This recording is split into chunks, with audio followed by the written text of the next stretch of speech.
저희는 매주 주일 설교 가운데 사도행전 강해를 하고 있습니다.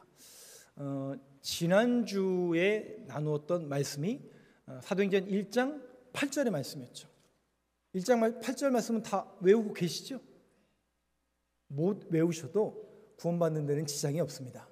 근데 여러분들이 다시 한번 이 말씀은 너무 중요한 우리 주님의 명령이기 때문에 여러분들이 꼭 기억하셨으면 좋겠습니다. 8절 말씀은 다시 한번 보여주실까요? 예. 8절 말씀 여러분 목소리에 한번 같이 읽어보겠습니다. 시작. 오직 성령이 너희에게 임하시면 너희가 권능을 받고 예루살렘과 온 유대와 사마리아와 땅끝까지 이르러 내 증인이 되리라 하시니라. 네, 오직 성령이 너희에게 임하시면 4절과 6절 말씀을 통해서 부활하신 주님을 제자들과 함께 40일 동안 그들과 함께 머무시면서 하나님 나라의 일을 말씀하시니라. 제자들에게 하나님 나라의 일, 하나님의 나라의 일을 부탁하셨습니다.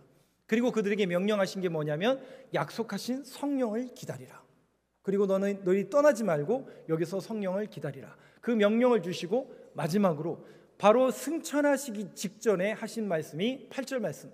오직 성령이 너에게 임하시면, 그러니까 그 성령이 너희들에게 임할 때까지 기다리라고 말씀하신 말씀을 다시 상기시켜 주시면서 성령이 너에게 임하면 듀나미스, 너에게 권능이 임하게 될 것이고 예루살렘과 온 유대와 사마리아와 땅끝까지. 어디까지요? 우리 제일 가까운 데서부터 먼 곳까지. 그래서 우리가 어떻게 살아가야 된다고요? 우리 주변에 있는 우리 가족, 점진적으로 우리가 증인의 삶을 살아야 될 것을 명하신 이 말씀, 지난주에 여기까지 말씀을 나누었습니다. 그렇다면 그 말씀이 이어지고 끊어지고 그 말씀이 주어지고 이제 바로 주님이 승천하시는 장면이 9절에 등장합니다. 9절 말씀 한번 보실까요? 자, 여러분 목소리 한번 같이 읽어보겠습니다. 시작. 이 말씀을 마치시고 그들이 보는데 올려져 가시니 구름이 그를 가려 보이지 않게 하더라. 자, 말씀을 한번 여러분들이 잘 자세히 한번 읽어보세요. 말씀을 자세히 한번 눈으로 한번 다시 한번 읽어보세요. 제가 이제 큐티에 대해서 몇 차례 말씀을 드렸죠. 우리가 큐티를 잘한다는 것은 관찰, 해석, 적용. 그런데 관찰을 잘해야죠. 잘 읽어야 되고 정독해서 읽어야 됩니다. 이 말씀을 마치시고, 무슨 말씀이요? 오직 성령이 너에게 마시면 내 증인이 되리라. 그 말씀을 마치시고 그들이 보는데 올려져. 여러분 잘 보세요. 이 사도행전을 누가 썼다고요? 그렇죠, 누가가 썼습니다. 처음 듣는 분 안 계시죠? 누가가 썼는데 이 누가라는 사람의 직업이 혹시 뭐였죠? 그러니까 이 사람은 아무리 봐도 뭔가 조금 더 객관적이고 심도 있고 이성적이고 합리적이고 그런 글을 조금 썼겠죠.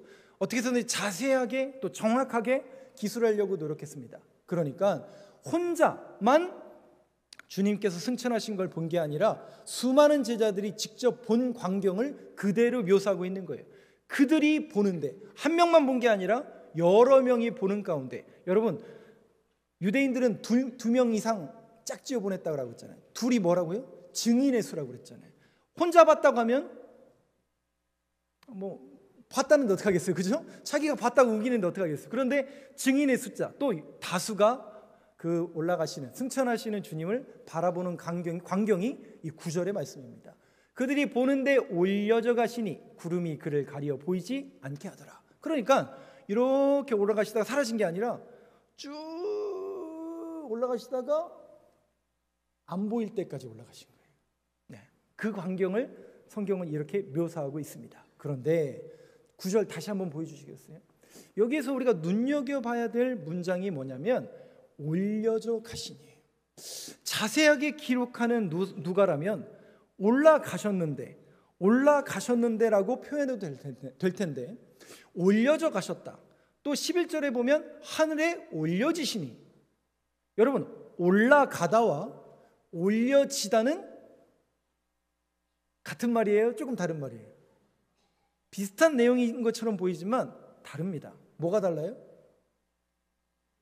이거를 우리가 문학적인 문법으로 뭐라고 하죠? 수동태, 능동태 이렇게 얘기하죠. 능동태를 뭐라고 그래요? 주어가 스스로 하는 것을 능동태라고 한다면 수동태는 뭐예요? 누군가에 의해서 이끌려가는 겁니다. 그러면 여러분 성경을 잘 보세요. 누가가 뭐라고 썼다고요? 올라갔다라고 표현하지 않고 올려져 갔대요. 그러니까 뭔가 누군가의 힘에 의해서 끌려간 거예요. 그렇죠? 네. 그렇죠? 정확합니다.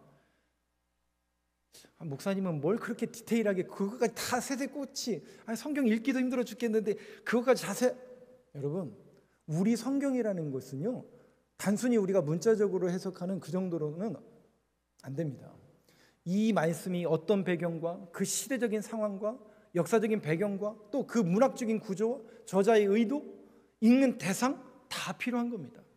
그래서 신학교가 있는 거고 신학자들이 있는 겁니다. 우리가 단순히 문자적으로만 해석하는 것이 아니라 이런 문맥과 내용 속에서 저자의 의도가 있고 그 안에서 담겨져 있는 캐리그마, 하나님의 선포되는 메시지가 있다는 것이죠. 왜 수동태냐는 거예요. 이것은 아주 중요한 신학적인 주제입니다. 바로 우리 주님 예수님이 어떻게 내려오셨어요? 이 땅에?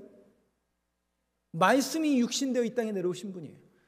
자기의 의도가 아니에요. 항상 우리 주님은 항상 누구의 뜻대로? 성부 하나님의 뜻대로, 네, 자기의 뜻대로 하는 게 아니에요. 자기의 주장과 자기의 뭔가 논리를 이야기하는 게 아니라 아버지의 뜻대로 되길 원하나이다. 성경이 이루어지길 원하나이다. 그래서 주님께서 이 땅에 오신 목적과 이유에 대해서 늘 말씀하시는 게 성경을 완성하시기 위해서 그 이야기를 주님께서 하시고 마지막에 올라가실 때까지 누구 뜻대로예요? 하나님의 뜻대로 행하고 계신 것을 여러분들이 저 문장을 통해서 알고 깨달으셔야 된다는 거죠. 그렇다면 이 메시지가 과연 우리에게는 어떻게 적용이 될 것인가? 우리의 인생 속에서도 예수님을 따르길 원하고 우리의 삶 속에서도 제자 되길 원하는 삶을 살아야 될 텐데 그것은 예수님을 따르는 인생, 예수님께서 하신 말씀을 이루는 인생이거든요. 그렇다면 저와 여러분도 우리 주님께서 행하시고 본대로 가셨고 주의 말씀을 따라 행하신 것처럼 우리의 삶 속에서도 주의 말씀을 이뤄내고 주의 뜻대로 행하고, 그러니까 어떻게 해서든지 내 생각과 내 주장을 펼치는 게 아니라 하나님의 뜻대로. 그래서 제가 그 말씀 드렸잖아요. 매주 제가 사도행전 강해를 드리면서 여러분들한테 말씀을 드린 걸 두 가지 부탁을 드렸잖아요. 사도행전 강해를 들으면서 교회와 여러분들의 인생을 위해서 꼭 기도해 주세요. 어떻게 기도해 달라고요? 첫째, 우리 교회가 어떤 사람에 의해서 사람이 주인공이 되고 사람이 이끌어가는 교회가 아니라 누가 이끌어가는 교회예요? 성령님이 이끄시고 말씀대로 행하는 교회가 되게 하여 주옵소서. 두 번째는요, 우리의 인생은 내가 원하고 내가 걸음을 계획할지라도 그 걸음을 인도하시는 분은 우리 하나님이라고 잠언서에 기록하고 있는 것처럼 저와 여러분들의 인생 속에서도 성령 하나님께서 인도하시고 말씀대로 행하는 그런 인생이 되게 하여 주옵소서. 그런 기도가 저와 여러분들의 기도의 제목이 되길 간절히 소망합니다. 그렇게 하나님의 말씀대로 우리가 인생을 살아가고 교회가 하나님의 말씀대로 주장되어져 가는 교회가 늘 되어야 된다는 것이죠. 그것을 주님께서 직접 올려져 가시니라는 이 에페르테, 신적 수동태를 통해서 우리에게 주시는 메시지라는 겁니다. 그렇게 주님께서 하나님의 말씀대로 올려져 가신 것을 제자들이 어떻게 해요? 10절 말씀 한번 보여주시죠. 그 제자들이 혼자만 본 게 아니죠. 이 성경을 쓰고 있는 누가복음 혼자 본 게 아니라 수많은 제자들이 보게 됩니다. 10절 말씀 한번 여러분 목소리로 같이 읽어보겠습니다. 시작. 올라가실 때에 제자들이 자세히 하늘을 쳐다보고 있는데 흰옷 입은 두 사람이 그들 곁에 서서. 네, 말씀 잘 보세요. 그러니까 이렇게 올라가시는 것을 보는데 그들이 어떻게 봐요? 올라가실 때 제자들이 자세히 하늘을 쳐다보고, 이 자세히라는 이 표현이 어떤 의미가 있냐면 응시하다, 고정하다, 조금 더 우리식으로 표현하면 뚫어져 보다예요. 뚫어져 보다. 그럼 여러분 한번 생각해 보세요. 우리 주님이 함께 동거동락하시고 어느 날 십자가에 달려 죽으신 거예요. 근데 정말 말씀대로 3일 만에 부활하셨어요. 신기해요? 안 신기해요? 신기할 정도가 아니라 이게 도대체 무슨 일이야? 근데 그 주님이 부활하셔서 제자들에게 친히 몸을 보여주시고 함께 동거동락하시면서 40일 동안 하나님 나라와 하나님의 일에 대해서 말씀하시는 거예요. 그리고 정말 하늘로 올라가시는 거예요. 그걸 지금 제자들이 보고 있어요. 목이 아팠을까요? 안 아팠을까요? 여기 자세히라는 이 표현이 그거예요. 하늘을 뚫어져라 쳐다봤다는 거예요. 사라지셨는데, 올라가셨는데 계속 뭐하고 있다는 얘기예요? 하늘만 계속 쳐다보고 있는 거예요. 그때 뭐라고 한다고요? 천사는 항상 하나님의 음성을 들려주는 존재들이죠. 그 존재들이 나타나서 그들 곁에 이야기합니다. 11절 말씀 한번 보여주시죠. 한번 같이 읽어보겠습니다. 시작. 이르되 갈릴리 사람들아 어찌하여 서서 하늘을 쳐다보느냐 너희 가운데서 하늘로 올려주신 이 예수는 하늘로 가심을 본 그대로 오시리라 하였느니라. 뭐라고 한다고요? 어찌하여 갈릴리 사람들아 어찌하여 서서 하늘을 쳐다보느냐. 하늘을 쳐다봤겠죠. 신기하니까 하늘을 쳐다봤겠죠. 근데 사라지셨어요. 근데도 아직까지도 하늘만 뚫어져라 쳐다보고 있는 그들을 향해서 하나님의 음성을 전달하는 천사들이 이렇게 얘기하는 겁니다. 어찌하여 하늘을 쳐다보느냐. 그런데 저 메시지가 단순히 왜 아직도 하늘을 쳐다보고 있느냐 요 정도 뉘앙스가 아니에요. 원문에 가까운 뉘앙스는 어떤 거냐면 야 그만 봐 그거예요. 그만 보고 네 삶의 자리로 돌아가 이 얘기예요. 실상은 이거는 그만 봐라는 얘기가 아니라 조금 더 원문에 가까운 표현은 제가 좀 완화해서 말씀드린 거예요. 이건 책망이에요. 아직도 하늘만 쳐다보냐? 아직도 하늘만 쳐다보냐? 이 얘기예요. 우리 지난주에 이 백성들, 이 제자들이 또 예수님한테 책망 들었잖아요. 6절 말씀인데요. 그 6절 말씀 한번 다시 보여주실까요? 무슨 책망을 들었었던가 6절 한번 보여주실까요? 사도행전 1장 6절 말씀. 이렇게 딜레이가 되면 6절 말씀입니다. 한번 여러분 목소리로 같이 읽어보겠습니다. 시작. 그들이 모였을 때에 예수께 여쭈어 이르되 주께서 이스라엘 나라를 회복하심이 이때니가 하니 하였느니라. 제자들이 부활하신 주님을 만나고 그 주님과의 대화 속에서 제자들이 물어보죠. 여쭈어 이르되 주께서 이스라엘 나라를 회복하심이 이때니까. 그래서 제가 이 메시지를 드리면서 여기서 회복이라는 게 힐링, 큐어, 그러니까 우리가 고침받다라는 케어하다라는 그런 의미가 아니라고 말씀드렸잖아요. 이 회복이라는 단어가 정치적인 용어라고 그랬잖아요. 홍콩이 반환되는 것처럼 정치적인 용어예요. 그러니까 이 제자들은 아직도 부활하신 주님을 만났음에도 불구하고 뭐에서 벗어나지 못해요? 하늘의 뜻, 하나님의 뜻을 생각하는 게 아니라 땅의 것만 붙들고 있어요. 그래서 그들을 향해서 주님께서 뭐라고 하신 거라고요? 책망하신 거예요. 책망하신 거예요. 그들을 향해서 책망했다는 거예요. 땅의 것만 붙들고 있는 그 제자들. 자, 그래서 오늘 11절에는 하늘만 쳐다보고 있고 6절에서는 땅만 보고 있는 이 장면을 가지고 한 목사님이 설교한 내용을 제가 토대로 이 부분에 대해서 조금 해석해서 말씀드리겠습니다. 제 얘기가 아니에요. 이거는 어떤 목사님의 워딩인데 한국교회를 진단하시는 그런 워딩 속에서 저는 아직 그 정도 건덕지가 안 되잖아요. 그런 위치에도 없고 당연히 뭐 그렇게 얘기하고 싶지도 않고요. 뭐 제가 한국교회를 뭐 진단하고 평가하고 어림도 없습니다. 근데 여러 가지 그 문제가 있겠죠. 딱 이게 문제다 이렇게 이야기할 수 있는 문제는 아니잖아요. 특별히 이제 한국교회가 다시 세워지고 회복되길 원하는 그런 간절한 바람으로 우리의 정체성과 우리의 현실을 직시를 해야 되니까요.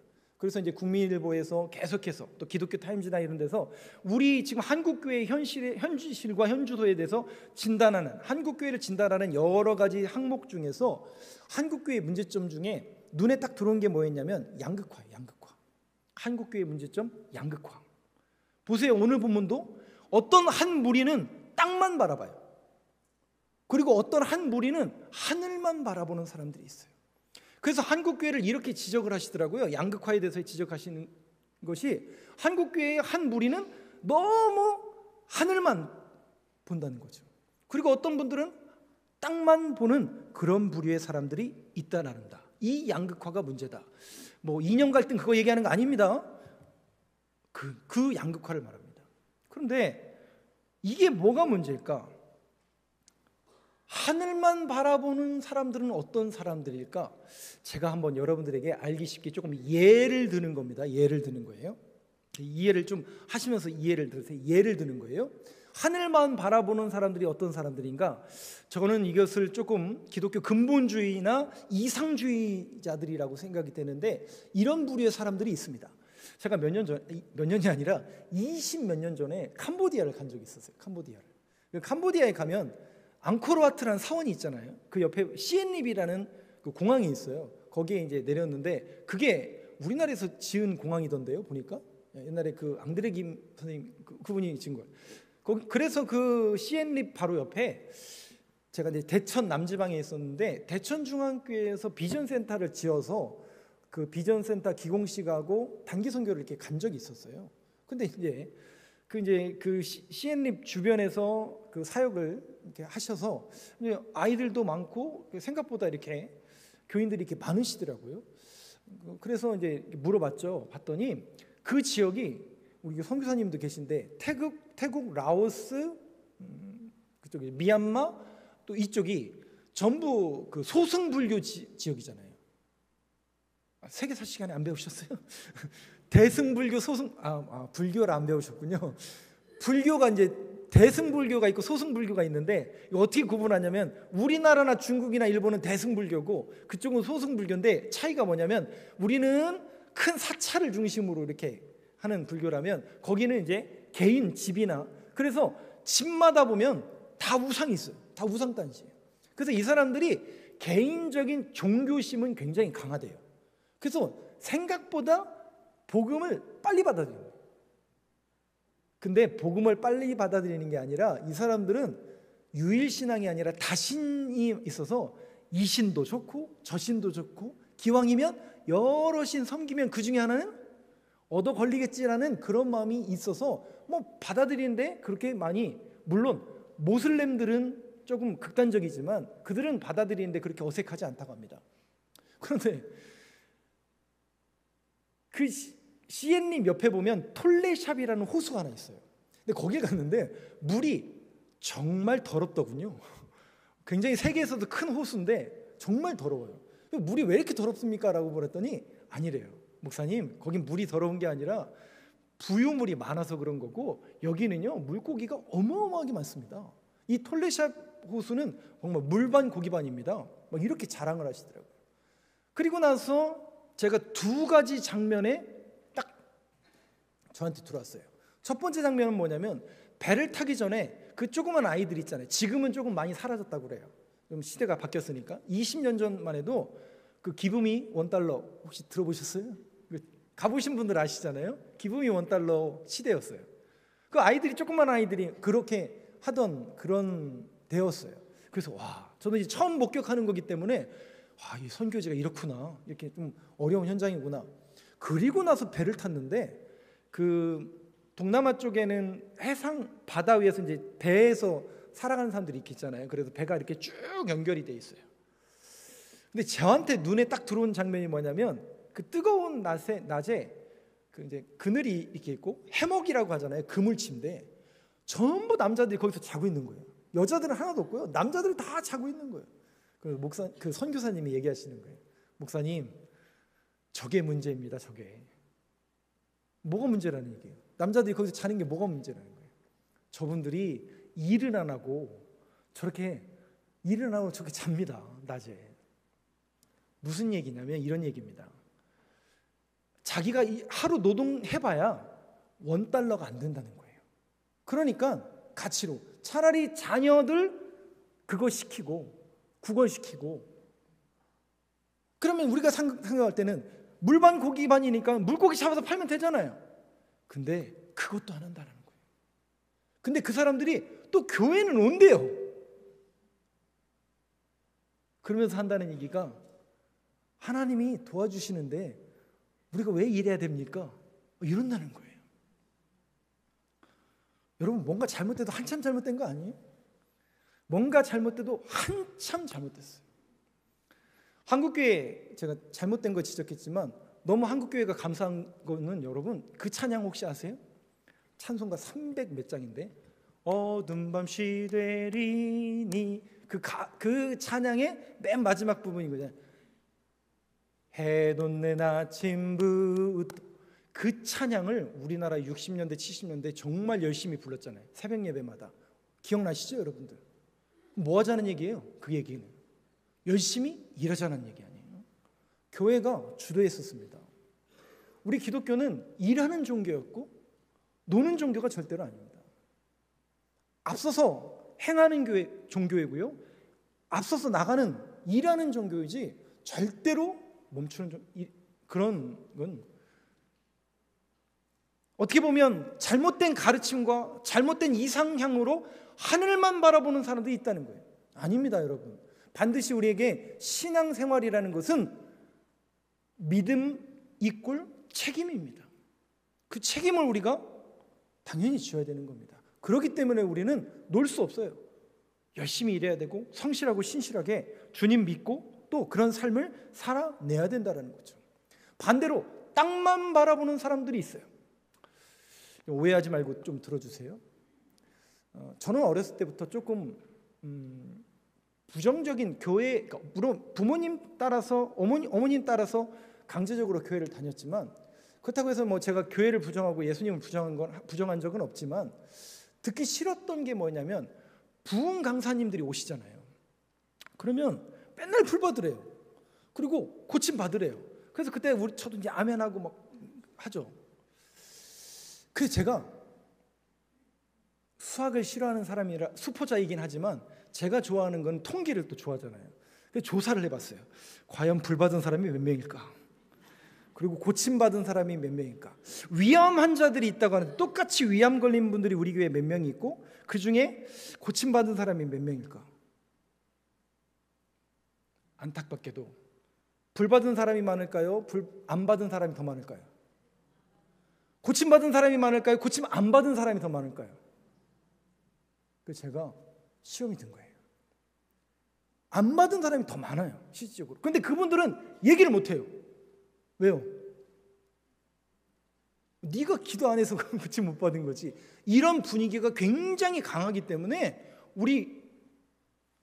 근데 여러분 생각해 보세요. 그분들 가운데는, 죄송해요 이런 표현 써서 죄송해요, 정말 빡시게 기도하고 눈물 콧물 정말 쥐어짜듯 기도했는데도 아무런 응답을 못 받은 사람도 있어요, 없어요? 있다니까요. 그럼 기도 안 한 거예요? 믿음이 없는 거예요? 근데 그런 분들은 또 교회 안에서 죄송해요 찍소리 못 하잖아요. 그 또 다 누구만 얘기해요? 고침 받은 분들, 불 받은 분들만 얘기하잖아요.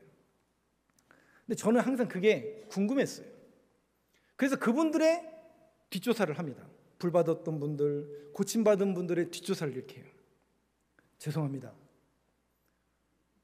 제대로 가는 분들이 생각보다 적더군요. 아니에요.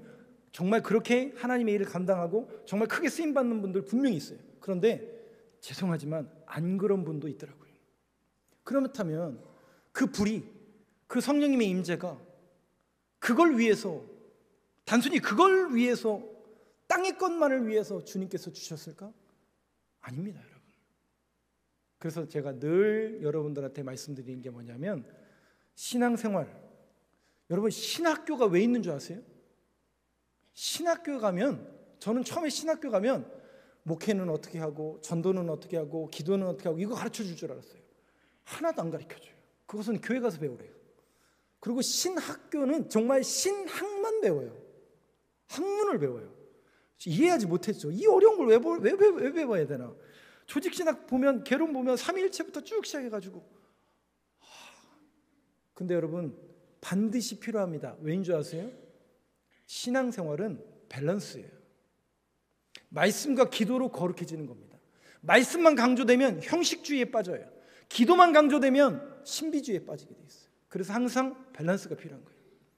신학만 강조하면 한쪽으로 벗어나요. 그래서 신학이라는 이 학문이 우리의 신앙을, 균형을 잡아주는 거예요. 한쪽으로 치우치는, 목사님은 뭘 그렇게 어렵게 설교하십니까? 기면 기고 아니면 아닌 거. 남자답게 좀 기면 아니면 아닌 거고, 하면 하는 거고 안 하면 안 하는 거고. 이분법적으로 이렇게 얘기하면 얼마나 좋겠어요. 저도 그러고 싶어요.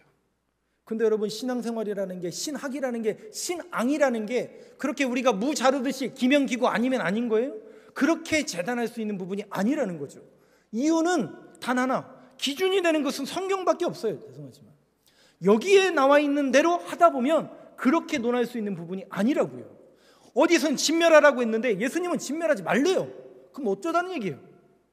싸우라는 얘기 말라는 얘기예요? 하라는 얘기가 말라는 얘기예요?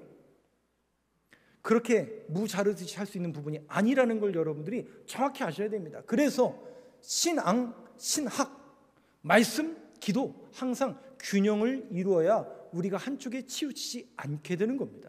소위 말해서 이단에 빠지지 않는 거죠. 명쾌하지 않으세요? 이단 설교 안 들어보셨군요. 정말 명쾌하고요, 재밌습니다. 그 체육관에 그 수많은 사람들이요, 그 어떤 한 사람의 손짓 한 번에 여기서부터 저기까지 끝까지 막 다 쓰러져요. 그리고 일부러 찾아보실 필요는 없고요. 그게 여러분, 그거 보면 스트레스는 풀리겠더라고요. 스트레스는 풀리겠다. 근데 우리가 진리가 아닌 것은 따르면 안 되잖아요. 구별을 하실 줄 알아야 되잖아요, 우리가. 그래서 우리는 항상 하나님의 말씀이 기준이 되어야 되고, 어떤 것에서 초점을 맞출 것인가 늘, 그래서 여러분 정말 많이 하셔야 돼요. 여러분 많이 하셔야 돼요. 성경도 많이 알아야 되고요, 시사에도 밝아야 되고요, 세상이 지금 어떻게 흘러가는지, 지금 이 시대가 어떤 영적인 구조에서 흘러가는지를 많이 아셔야 됩니다. 그래서 여러분들 절대로 성경책, 알매에 대한 배움을 놓지 마세요.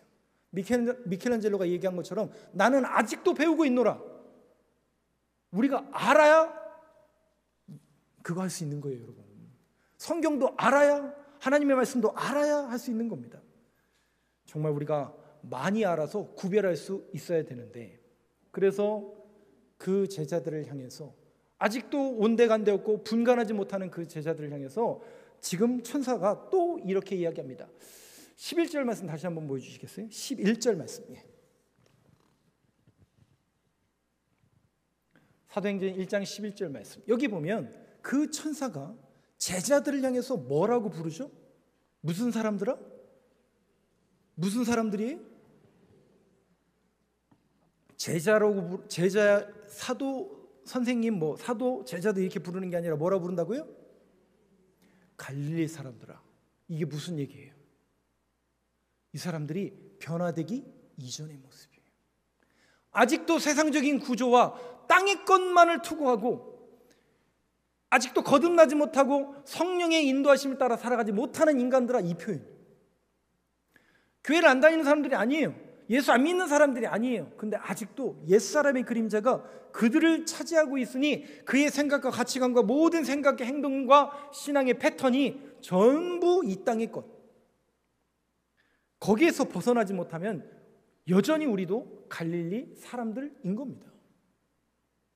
오늘 이 말씀을 저와 여러분들이 함께 대하시면서, 그렇다면 과연 우리는 어떤 사람이고 무엇을 추구하고 우리의 신앙의 현주소는 지금 어디에 있는지를 여러분들이 이 말씀을 통해서 다시 한번 여러분들의 신앙을 여러분 스스로 점검해 보는 그 말씀이 되길 간절히 소망합니다. 늘 우리의 마음속에, 심령 속에 성령 하나님 우리의 마음을 울려주시고 두드려 주셔서 깨어서, 적어도 우리가 하나님께서 성도라는 이 거룩한 이름을 주셨는데 성도에 맞는 삶을 살아야죠.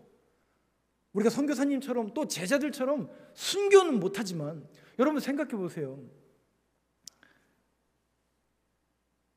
다 그렇다고요? 다 그게 맞다고요? 그러면 여러분 순교하시는 그분들을 어떻게 이해할 수 있는 거죠? 목사님, 교회 다니면 복 받는 것 아닙니까? 교회 다니면 잘 되는 거 아닙니까? 저도 정말 그랬으면 좋겠다니까요. 여러분들 정말 잘 됐으면 좋겠고요, 우리 교회 정말 잘 됐으면 좋겠어요. 아니 정말 복의 근원지가 되었으면 좋겠어요. 근데 죄송하지만 예수님은 나를 따라오려거든 자기 십자가를 지고 좁은 길을 따라오라고 하는데 그 길이 쉬운 길이 아니거든요. 죄송하지만. 그래서 고난이 오고 역경이 와서, 근데 여러분 반드시 성경은 그 사람들을 찾고 있다니까요. 죄송하지만 하나님께서 사용하시고 하나님의 역사가 일어나는 현장은 우리가 알고 있는 그런 현장이 아니에요. 그런 세상적인 가치관과 논리로 어떤 자본과 돈에 의해서 좌지우지되는 그런 교회가 아니라 정말 성령님에 붙들려서 이사야 선지자가 말하고 있는 하나님의 말씀에 두려워 떠는 그 한 사람을 주목하시고 하나님의 성령에 붙들리는 그런 교회를 지금도 주목하시고 그 교회와 그 사람을 통해서 역사하시지. 그러니까 우리가 하나님의 일을 하기를 원한다면 우리가 붙들어야 될 게 무엇일까? 우리가 추구하고 우리가 어떤 비전을 가져야 될까를 여러분들이 말씀을 통해서 다시 한번 마음에 새길 수 있는 이 말씀이 되길 간절히 소망합니다. 마지막으로 이번 주하고 다음 주 지금 주보에 보면 내용이 조금 달라요. 그러니까 제가 앞에 부분만 오늘은 설교를 할 텐데 다음 주에는 이제 세 가지에 대해서 이야기하려고 그래요. 그래서 마지막으로 초림과 재림에 대해서 설명을 해드리고 말씀을 마치려고 합니다. 이제 이번 주하고 다음 주의 주제이기 때문에 그렇습니다.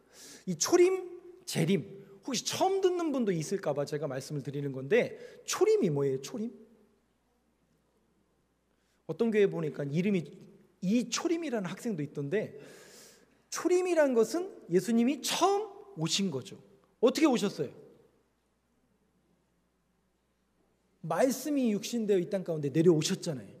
2000년 전에 오셔서 하나님의 일을 이루시고 하나님의 나라를 세우시다가 제자들에게 그 일을 맡기고 승천하신 거예요. 그럼 재림은요? 이렇게 자신들이 없으시죠?